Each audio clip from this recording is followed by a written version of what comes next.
দিনের আগে বা ৩৫ দিনের পরে হলে এবং তা যদি ৩ দিনের কম বা ৭ দিনের বেশি স্থায়ী হয় তবে তাকে অনিয়মিত মাসিক বলে। যে কোনো বয়সী নারীর অনিয়মিত ঋতুস্রাব হতে পারে। নারীর ঋতুচক্র বা পিরিয়ড সাধারণত ২৮ দিন পর পর হয়ে থাকে।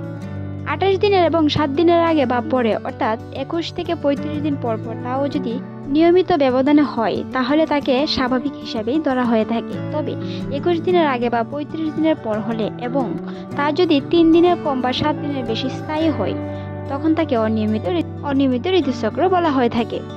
বিশিষ্ট স্ত্রীরোগ বিশেষজ্ঞ প্রফেসর ডক্টর মোহাম্মদ সুলতানা জাহান বলেছেন, অনেক কারণে অনিয়মিত ঋতুস্রাব হতে পারে, তবে এর মধ্যে কোনো উল্লেখযোগ্য কয়েকটি কারণ হলো অতিরিক্ত মানসিক চাপ, শরীরের ওজন বেড়ে যাওয়া এবং হঠাৎ ওজন কমিয়ে ফেলা, সেই সাথে মাত্রার অতিরিক্ত শরীরচর্চা, পলিসিস্টিক ওভারিয়ান সিনড্রোম, জরায়ু টিউমার এবং এন্ডোমেট্রিয়াসিস এবং থাইরয়েডের সমস্যা।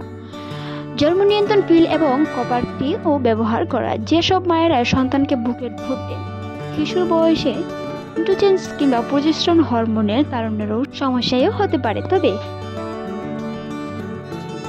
সেক্ষেত্রে অনিয়মিত ঋতুস্রাবের যেসব সমস্যা হতে পারে,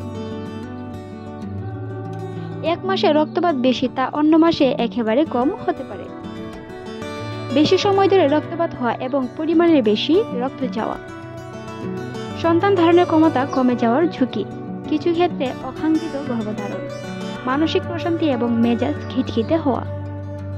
চিকিৎসকের কাছে যাবেন কখন? ২১ দিনের আগে বা ৩৫ দিনের পর ঋতুস্রাব হলে ২ ঋতুচক্রের মধ্যবর্তী সময়ে ব্যবধান দিন দিন পরিবর্তিত হতে থাকবে।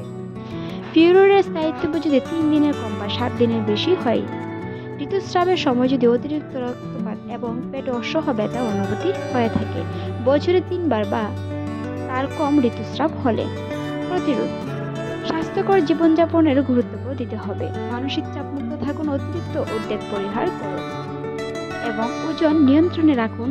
নিয়মিত ব্যায়াম করতে হবে, তবে তা যেন অতিরিক্ত না হয়। অতিরিক্ত কোনো কিছু ভালো না, ফাস্ট ফুড খাবার এড়িয়ে চলুন। ভিডিওটি এ পর্যন্ত। ভালো লাগলে সাবস্ক্রাইব করে পাশে থাকুন। ধন্যবাদ।